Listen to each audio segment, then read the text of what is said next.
Hello friends, good morning, जय हिंद। Welcome to the exam toppers. स्वागत है आप सभी का हमारे द एग्जाम टॉपर्स परिवार में। आरआरबी एनटीपीसी ग्रुप डी के लिए काफ़ी महत्वपूर्ण प्रीवियस ईयर के प्रश्नों के बारे में हम डेली चर्चा करते हैं, जो कि आरआरबी एनटीपीसी ग्रुप डी के लिए काफ़ी महत्वपूर्ण है। साथ ही साथ जितनी भी प्रतियोगी परीक्षाएं होती हैं उन सभी के भी पॉइंट ऑफ व्यू से काफ़ी महत्वपूर्ण है। तो शुरू करते हैं पहले प्रश्न से। पहला प्रश्न है, अफीम युद्ध किन देशों के बीच हुआ था? जैसा कि अफीम का युद्ध या जिसे अफीम युद्ध, अफीम वार कहते हैं, यह किन देशों के मध्य हुआ था? तो यह चीन और इंग्लैंड के बीच हुआ था। अब कहीं कहीं आपको ऑप्शन में चीन और ब्रिटेन भी देखने को मिल सकता है। जैसा कि अफीम युद्ध 19वीं सदी के मध्य में मुख्यतः चीन और ब्रिटेन के बीच में हुआ था। किन के लिए अफीम युद्ध हुआ था? चीन और ब्रिटेन के बीच में। किस राजवंश? तो यह चीन के चिंग राजवंश, किसके? चीन के चिंग राजवंश के मध्य था। इसके बाद ही एक काफ़ी महत्वपूर्ण संधि का नाम आता है। इस युद्ध के पश्चात ही चीन को नानजिंग की संधि एवं तियानजिन की संधि करनी पड़ी थी। कौन कौन सी दो संधि हैं? जैसा कि चीनी शासन को अफीम का अवैध व्यापार सहना पड़ा था इस युद्ध के पश्चात, तो इसी के बाद में चीन को नानजिंग की संधि तथा तियानजिन की संधि करनी पड़ी थी। किस युद्ध के बाद? अफीम युद्ध के बाद। कब हुआ था? 19वीं सदी के मध्य में। किन देशों के बीच? चीन और इंग्लैंड, या फिर कहें चीन और ब्रिटेन के मध्य हुआ था। सेकंड क्वेश्चन है, क्लोरोफ्लोरोकार्बन। क्लोरोफ्लोरोकार्बन जिसे CFC के नाम से हम जानते हैं, यह ओजोन परत के ह्रास के लिए उत्तरदायी है। ओजोन परत के क्षरण के लिए, उसके ह्रास के लिए कौन सी गैस जिम्मेदार है? CFC, क्लोरोफ्लोरोकार्बन, जो वर्तमान समय में सबसे ज़्यादा हम प्रयोग करते हैं AC, रेफ्रिजरेटर्स का, इनमें प्रयोग की जाती है। नेक्स्ट क्वेश्चन है, कांसा।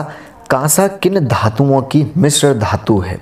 तो कांसा कॉपर और टिन की मिश्र धातु है, या कहें कॉपर और टिन का मिश्र धातु कौन सा होता है? तो वह कांसा होता है। कांसा कॉपर प्लस टिन का ज्वाइंट रूप होता है। अगला है, चुंबकीय फलक का मात्रक क्या होता है? चुंबकीय फलक का मात्रक क्या होता है? तो चुंबकीय फलक का मात्रक वेबर होता है। पोलियो के टीके का निर्माता कौन थे? तो पोलियो के टीके के निर्माता जॉन साल्क हैं। कौन है? John Salk. मेरिनो, मेरिनो किस पशु की एक प्रजाति का नाम है? तो मेरिनो भेड़ की एक नस्ल या कहें प्रजाति का नाम है। क्या है? मेरिनो भेड़ की प्रजाति का नाम। राज्यपाल की नियुक्ति कौन करता है? तो राज्यपाल की नियुक्ति राष्ट्रपति करता है। रानीखेत रोग किससे संबंधित है? किस पशु से संबंधित है? तो रानीखेत रोग मुर्गी से संबंधित है। रस्ट रोग का संबंध किस फसल से है? तो रस्ट रोग का संबंध गेहूं से है। किडनी रोगी को किस पर रखा जाता है? तो जैसा कि हम सभी ने नाम सुना है डायलिसिस का, तो डायलिसिस किडनी के रोग से संबंधित होता है। बारदोली सत्याग्रह का संबंध किससे है? तो हाल ही में सरदार पटेल की मनाई गई है शताब्दी, तो जो बारदोली सत्याग्रह है इसका संबंध किससे? सरदार पटेल से है। और सरदार पटेल की स्टैचू ऑफ यूनिटी है जो कि 182 मीटर ऊंची है, जो कि विश्व की सबसे ऊंची स्टैचू है। अगला क्वेश्चन है, आंसू। आंसू किस ग्रंथि से स्त्रावित होते हैं? जब हम रोते हैं, सैडली होते हैं, खुशी होते हैं, तो खुशी के गम के जो आंसू होते हैं ये किस ग्रंथि से निकलते हैं? तो आंसू लैक्रिमल ग्रंथि से स्त्रावित होते हैं, निकलते हैं। चौथी सतह, चौथी सतह शब्द किससे संबंधित है? तो चौथी सतह या कहें फोर्थ पिलर प्रेस से संबंधित है। अंतर्राष्ट्रीय तिथि रेखा, अंतर्राष्ट्रीय तिथि रेखा 180 डिग्री देशांतर रेखा होती है। अंतर्राष्ट्रीय तिथि रेखा किसे? 180 डिग्री पूर्व या पश्चिम देशांतर रेखा होती है। वरुण परियोजना संबंधित है, तो वरुण परियोजना किससे संबंधित है? मेघ बीजारोपण से संबंधित है। जल के अणुओं द्वारा प्रकाश के नीले रंग का प्रकीर्णन द्वारा समुद्र के जल का रंग नीला होता है। जल के अणुओं द्वारा प्रकाश के नीले रंग का प्रकीर्णन द्वारा समुद्र के जल का रंग नीला दिखाई देता है। अगला है, काकोरी कांड के लिए फांसी किसे दी गई थी? तो उसमें एक प्रसिद्ध नाम आता है शहीद राम प्रसाद बिस्मिल। इन्हें काकोरी कांड के लिए फांसी दी गई थी। और काकोरी कांड कब हुआ था? 1925 में काकोरी कांड हुआ था। सूर्य से पृथ्वी तक उष्मा संचरण की विधि कौन सी होती है? तो सूर्य से पृथ्वी तक उष्मा संचरण की विधि विकिरण होती है। क्या होती है? विकिरण। प्रोटीन, प्रोटीन किस गैस का मुख्य अवयव है? तो प्रोटीन याद रखना है हमें कि नाइट्रोजन गैस का मुख्य अवयव है। और लाहौर का किला किसने बनवाया था? तो मुगल काल के एक प्रमुख रहे हैं अकबर साहब। अकबर के द्वारा ही लाहौर के किले का निर्माण करवाया गया था।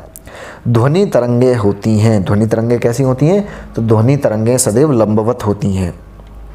भारतीय थल सेना का सर्वोच्च पद कौन सा होता है? तो भारतीय थल सेना का सर्वोच्च पद जनरल होता है। रैंक कौन सी? जनरल की सबसे हाई रैंक होती है। कैमरे में किस लेंस का प्रयोग किया जाता है? कैमरे में किस लेंस का प्रयोग करते हैं? उत्तल लेंस का प्रयोग करते हैं। विद्युत धारा की मापन इकाई क्या होती है? तो विद्युत धारा की इकाई एम्पियर होती है। एक्स रे का शोधक क्या था? तो एक्स रे का शोधक रोंटगन था, या कहें इसका आविष्कारकर्ता रोंटगन थे एक्स रे के। एक्स किरणें भी जिसे कहा जाता है। मनुष्य 1 मिनट में सामान्यतः कितनी बार सांस लेता है? तो मनुष्य प्रति मिनट सामान्यतः 16 से 18 बार श्वास लेता है। न्यू मूर द्वीप कहाँ पर स्थित है? तो न्यू मूर द्वीप बंगाल की खाड़ी में स्थित है। पंचवर्षीय योजना को कौन अनुमोदित करता है? तो पंचवर्षीय योजना को राष्ट्रीय विकास परिषद के द्वारा अनुमोदित किया जाता है। परिवार नियोजन कार्यक्रम को भारत में सर्वप्रथम राष्ट्रीय कार्यक्रम के रूप में कब अपनाया गया था? परिवार नियोजन कार्यक्रम को भारत में सर्वप्रथम राष्ट्रीय कार्यक्रम के रूप में कब अपनाया गया था? 1952 में अपनाया गया था। देश में स्टॉक एक्सचेंजों को नियमित करने का, निगरानी करने का कार्य किसका होता है? तो देश में स्टॉक एक्सचेंजों की निगरानी, उसको नियमित करने का कार्य सेबी का होता है। किसका? सेबी का होता है।